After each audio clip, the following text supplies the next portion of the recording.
Today we're creating a wavy text animation, a fun and dynamic effect to make your text stand out. Let's get started. First, go to the effects library, search for text plus and drag it onto the timeline. Click on the text layer and head to the inspector panel to type your text.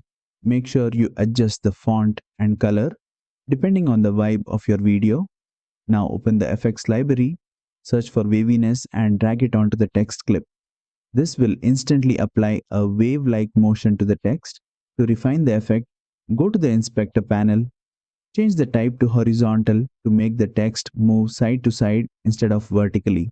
Adjust the scale and strength sliders to control how strong or subtle the wave motion appears. If you want continuous movement, make sure the animate option is checked. You can also adjust the speed to make the animation faster or slower based on your preference. And that's it. You've successfully created a wavy text animation in DaVinci Resolve.